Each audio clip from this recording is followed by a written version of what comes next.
All right, boom. So this is me at 20 years old buying a Section 8 rental. No rich parents, no help, no luck. And if I had to restart from complete zero, these are the things that I would focus on. These are the things that I would do. So you're in a position where everything goes as smooth as possible. This is me, my business partner, Alex.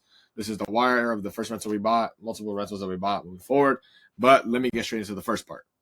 Space for a good amount of time. We're able to help a ton of people be in a situation to get their first rentals and multiple rentals beyond that. First thing I'll do is make sure that you select the right market, right? If you go through here, this is the market breakdown. If you want this with also vetted inspectors over this area, literally just DM me and I'll send it to you. But I'll first focus on the market based off of what my goals met. I luckily picked the right one, but if I was restarting, I would still do this again. It's not something that I would completely remove. We have Detroit on lock, we have Cleveland, Ohio on lock, and we're continuously to move. But you need to be in a situation where it makes sense for you based off of cash flow, appreciation, or if you want the mix. But alongside that, I want to tailor into the next part. You need to be in a situation where you raise more capital or you at least have more capital than you think. If you're in a market like Detroit, which we have on lock, you're going to be in a situation where you put less. If you're in Ohio, you need a little bit more, right? Because of the different pricing points that they're at, right? But you want to be in a position where you have more than you actually think, and then you go and just use less, and you're pushing to use as least as possible, so you go and scale and acquire multiple. But if you go into it with the mindset that, oh, I'm going to spend $10K and that's all I'm going to spend, it's not good because you have to come up with that money if you end up going over. It's better to have it and come up with less than it is the contrary. Like I said, alongside that, you need to improve your credit profile. So let me go straight into what I'm talking about. Look at this. Hopefully you can see this. This is my score March 13th. But what I'm saying about improving your credit profile is you need to worry about one, open accounts, get at least 3 if you're going to buy a Section 8 rental, have a decent amount of utilization, like showing in terms of like from probably 1 to maybe 7% or maybe 9% max, right? Increase your credit limits. You go and get business credit if you want to do that. Increase the age of average account. Don't go and open a blast a bunch of brand new accounts because it's going to lower your average age. And that's going to be a situation where your score is going to drop or not be as high as it can. You want to be in a position where you maybe get authorized users so you could add history, but also have open accounts. So you want to do the mix. You don't want to go and just get a bunch of new ones. You don't want to go and just get a bunch of authorized users because sometimes they're not as strong as a full-fledged open account that's your own. Show utilization. Do not be in a position where you think, oh, I'm going to pay my card off in full immediately off of the total balance. Pay your statement balance in full and show at least 1% utilization based off of what your whole limit is. If your limit right here was 10 G's, right? Because mine's 15. If it was 10 G's, show that you use $500 because it's going to show that you're actually responsible as opposed to no usage at all. No usage at all is not going to improve your score. You want to pay your statement balance off in full. Leave a small balance that you calculate the percentages are going to show that you at least have like 1 to 7% or 9% max. If you go and look at this is my score on September 3rd. I didn't have enough open accounts, so that's why my score was only good. Alongside, I didn't have a high enough limit. My oldest account wasn't that high because I didn't have the right authorized users in place. And alongside that, I wasn't in a position where I showed utilization. It was 0%. Like, oh, I didn't use any of it. Right? But that's not helping my score out. You got to show at least some sort of percentage. Be in a position where, like I said, you have like 30K that you're willing to deploy, and then you just see if you can deploy less. You want to go into the Detroit market with our assistants. You're going to be in a situation where you go and chop it out with me. You go figure out what makes sense for you in terms of acquisition, and then from there you go and deploy that. Try to go as least as possible that actually makes sense. Don't try to be a cheap ass. The other thing, calculate all of your returns based off of everything that goes into it, not just down payment and closing costs, because you're going to be in a situation where those fees add up fast. And let me explain. So say down payment is $18,000, closing costs like $4,000. Your cash to close will probably be like 23, right? You don't want to be conservative, probably 23, 25. But if you look at that, you're probably like, okay, 25% or 25K down, my return on that is going to be, 30% ROI annualized, basically cash on cash return, right?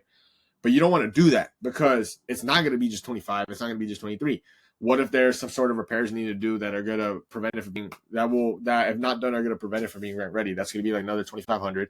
If you maybe 5, you may have to put appliances in there. You might have to put an oven. You might have to put not an oven and stove, oven and a refrigerator. That's already like $1,000. You may have to front 1 month of vacancy because you're finding a tenant if you don't do the right screening process that we teach. And you might be in a situation where, alongside that, if you don't have a tenant already and you do find a tenant in time, you have to front the first month's mortgage as a payment to the property manager. So that's another set of months of expenses you're going to have. So really, you might be all in 30 when your cash closes 25. You know what I'm saying? So you want to be in a situation where you're calculating your ROI in the beginning off of all of that. So 36% is more like maybe 25, which is still really good because the average California rental will make like a 12% ROI, which that's like a good California rental. You know what I'm saying? So calculate off of everything going in. And then alongside that, you want to be in a situation where you find the right property manager. I don't give a flying fuck how free your time is or how smart you think you are. Get a property manager. I've dealt with some bullshit. If you want me to go to this, so let me go like this. Boom. Here. You want to be in a position where it's completely hands off. If you are not in the same city or same area as where you are buying, please. Actually, this is not good property management. Don't listen to this. If you are in a position where you are not in the same area that you are buying, please don't try to manage your own units and save a couple $100 a month. Just pay the 10%, pay the 8%, pay the 15%, and get that shit out so you can focus on acquiring more rentals. Oh, I gotta sneeze real quick. Look at this. This is me communicating like, oh, you know, how do you want these contacts? What people are screening. Do you have the names? After I sent this on November, and then over here, they're like, oh, you know, like, where are these names at? Like, where are these people at? I'm like, bro, I sent these a long time ago. And you guys are like, oh, well, you guys need to turn it on. It's like, okay, but you're the property manager. You're supposed to turn that on. Like, what the fuck you mean I got to turn that on? So you want to be in a situation where, like, we don't operate this way. Okay, but why don't you say that? Right? So this is shit you don't want to deal with. If I go like this and I go to, what's his name? Ryan. He's our property manager in Cleveland. Bro, he's helping out a ton. Like, look at my boys going to close. I got you. We're talking about this situation with the tenant. He says, hey, look, like, I'm gonna remove your emotions from it. I got you. Boom, boom, boom, boom, everything. So you want to have the good property manager. If you want to connect to ours, if you join a program, we'll help you out.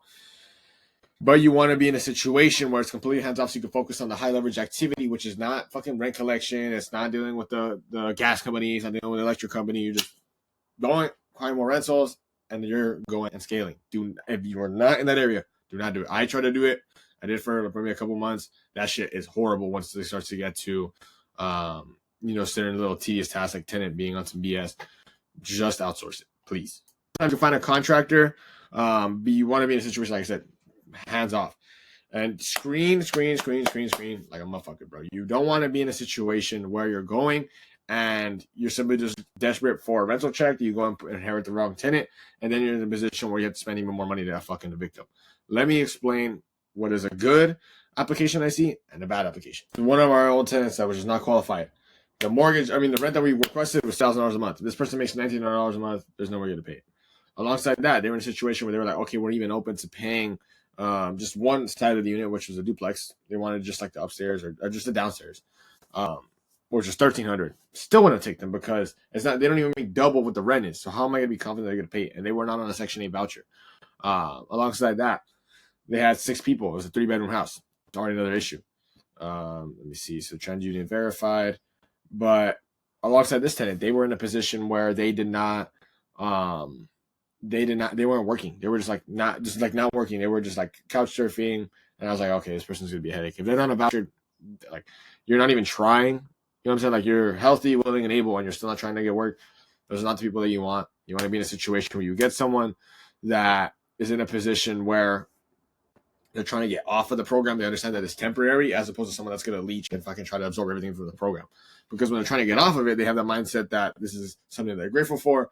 And the way they do one thing is the way they do everything. So let me go into another application of a tenant that is good on paper. Obviously, their information of the places that they stay. So let's see, okay, they've been paying rent before. They've been in a position where, you know, they've been able to afford it. Income, so it's good. Gross, the total monthly income for this household is well over 3 times what we were renting for, which is $2,000 a month. And you're also in a position where, like, this SSI and these 2 SSIs right here is guaranteed. So even if this person quit, they can still pay the mortgage, right? This is their past employers, this is their bank that they have. That's a contact. And then I'm also seeing, like, you know, they don't even want money, but you want to be in a position where you still go and do even more research in terms of calling the person. So that's something that I don't say I would do that I would do if I restarted, because I've already done it. Like I would say, like I wouldn't change this. I would just continue to do this even further. But really do your due diligence with it. Call the landlord. Say, hey, look, how long did it take you to get your property rent ready again after you move this person out? Don't be saying like how were they as a tenant, because they're going to say good to try to get you off the phone. Figure out what financing structure you want to use. If you want to use seller financing or DSCR, it does not make sense, in my opinion, to use any sort of conventional FHA loans. One, because they show up on your report. Two, because if you're buying out of state, you're actually not going to occupy one of the units. It doesn't make sense. And the reason why I say it doesn't make sense is because you still got to put like 15% down. It's going to show on your credit report. It's going to require proof of income in terms of tax returns and other traditional forms. And alongside that, if you just put 5% down, 5% more down, you can avoid all of those things, allowing you to scale a lot faster, not impacting your debt to income. And especially if you want to buy a house over here in like California, there's no point of you wasting an FHA loan, which should get you 3.5% down on a $100,000 house. You put $3,500 when you could do it on a fucking $500,000 house, and you can go and put like $16,000 on it, or like $17,000. You know what's going to make more sense? Leverage that as opposed to the contrary. But there are pros and cons to both of them, right? Seller financing is something that gets a lot of like love on social media because it seems so fucking easy. It is not that easy. The reason why I'm saying it's not easy is because it is hard to find someone who's willing to do this, especially in this current economy. Everybody wants to just cash out, move on to the thing. A lot of people are not going to be in positions where they're in a situation that it makes sense to go and finance it with you. They want to just cash out and they want to leave. Or they might be self-financing terms where they still want like $100,000 down, or they want like 20% down, 30% down, and the interest rate's even higher than than a traditional one. So you want to figure out which one makes the most sense for you. If you have more time and you also maybe don't have maybe like citizenship, maybe you don't have an ITIN. You do have an ITIN, you have a social. It may make more sense to go seller financing as an investment side, because some DSCR products need 35% down on ITIN for it to not show up on your credit report, and they're a lot more restrictive. It's seller financing. As long as you have the dough, you have the credit, and you have the relationship, and your punctuality, that's fine. That's it. The DSCR financing, though, is a lot more common in this space. Is literally just being in a situation, put 20% down. The property will rent for a profit, and alongside that, you have decent credit, probably like a 660 or above, with 3 open accounts. That's why I told you need to get multiple open accounts, and you want to be in a situation where the property actually is self-sufficient based off of its rental income and not any input that you need, or else the property also is not going to appreciate, and it's also just not going to get cleared to close because the property requires your input in order for it to work out. So figure out if you do seller financing, where you have the time to owe and allocate and call and figure out how to call sellers and worry about agents getting in the middle, even though you still like they have a legal requirement to go and present the offer, which is going to take a lot more time. Or you can do this one where you're going to put more money down, but it's going to be a lot easier to get under contract because they're more confident in your abilities, and alongside that, they're more confident in the offer. Another thing is be willing to pay the high price to avoid the heavier cost. What do I mean? This house is not that expensive. This is a unit that a student of ours went under contract on, and it was very inexpensive, and it had good returns. However, the price was low. So we're like, all right, that's a good price, but we get it in. But the cost was heavy because you get in under contract and you go and you go on the inspection, and you look at the inspection, it requires a ton of fucking repairs for it to be profitable, which goes back into what I said of the calculating every single expense, not just down payment, cash to close. Because off these numbers, it looks good. You see the inspection, it doesn't look good. So you want to be in a situation, maybe you go up on price, go to $100,000 in terms of purchase price, and you put $27,000 all in. Instead of being in a situation, maybe you still put $27,000 all in on this unit, but one, it's not going to appreciate. It's crazy. Maybe it's in a worse neighborhood. Alongside that, you're paying into avoid also the time and energy allocation that you would if you went and wanted to do it like renovations on this one. If you go down payment with a higher down payment and close and cash to close on the more expensive unit, you're paying a higher price, but you're avoiding the higher cost in the long term, and also maybe in the short term on the front end of having to get the property ready after closing, having to be in a situation where you have a vacancy, and alongside that, also passing Section 8 inspection. Pay it up in front, so avoid paying later.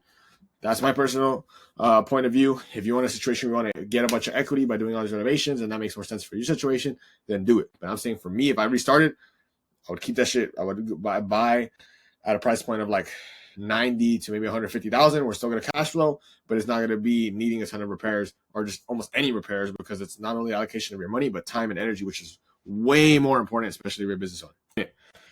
It is a good price. But I don't know the inspection report of this one. But if it was bad, yeah, I'm paying $69,000 and I'm getting a good deal on the front end. But also I have the back end cost you close, which is the repairs, vacancy, first month's rent, set a fee of the property management, everything. I'd rather pay $19,000 on this unit and you going and having that as your cash to close, but then you have to spend another fucking 10,000 in repair or 5,000 in repairs. So now you're right at like 24,000, or you're going to be a situation where you just pay 24,000 and you're just cash flowing off the rip. So it depends on what your goal is, but in terms of my situation, that's what makes the most sense. Another thing like I want to reiterate is going back to screening your tenants correctly, because those are going to be the things that are the biggest fucking headache, besides maybe lenders and having a good agent in place, because most agents have no idea what the fuck they're doing. Like, no idea. So you want to be in a situation where, one, you're asking about the prior landlords, hey, how is this tenant? Obviously the first question. Two, saying how long did it take for you to get your property rent ready after they moved out? It takes like fucking 2 weeks, like 3 weeks, 4 weeks. I'm like, okay, well, this person probably fucked up the unit. Get past pictures of the old unit. Alongside that, ask them why they said that they were moving, because you want to see if the stories line up. Also, ask if they are on time, if they're not a cash payment. A cash tenant. Did they pay bi-weekly? Did they pay fucking all at once? Did they cover all the utilities? You need to ask those questions to the property manager of their old unit, and then ask them at the same time. So the stories line up. Alongside that, asking them how many kids they have, getting on the Zoom with them, like having your property manager get on the actual like Zoom with them, have them actually walk through the property, see how they act when it comes to things that do not benefit them, like paying a setup fee, getting you documentation that you need, getting you in contact with maybe getting the property manager in contact with maybe like an old employer. Those are things you want your property manager to do. That's why I said do it completely hands off. I would never do this shit again. Alongside that, be in a situation where at the end of the day, you have a property manager in place that has a good idea of what looks good on paper and what looks good in the real world in terms of their personality, who's a decision maker in that family, how many people they have, do they present themselves well, everything. So that's what I would do if I had to restart. And I did this shit with immigrant parents, straight A college student, 20 years old, rich parents, fucking with literally no money when I started, no connections, only son of a single mother for haven't even been in business for 2 years. Dean's List call, like, you can't do this shit. So every other reason you have in your mind is just a fucking excuse, just straight up. So if you end up wanting one-on-one help on how you could do this within the next 90 days, get your first rental guaranteed, or we will give you a full refund, just hit us up. Either DM me on Instagram or be in a situation where you click the first link in the description, and we'll see if we can help you out. But there's no reason why you cannot do this. I give you the full fucking roadmap. Instead of just picking a market, getting your agents, getting your lenders, getting your property management, submitting offers, getting your bank statements correctly, and getting your bank statements correct, giving that a lender, and then be in a situation where you have everything placed after you research your market and to start cash flowing. These are things that I would redo. There's always some little gadgets that I did not cover in this, because they're not things that I necessarily think are the most needle moving activities, but these are probably the most needle moving activities for majority of you guys, and you can solve the other ones as you cross that bridge. I mean, a situation where you're worrying about step 25 when you haven't even fucking created your LLC. So, if you have any questions, leave them in the comment below. Otherwise, I appreciate y'all and catch y'all in the next one.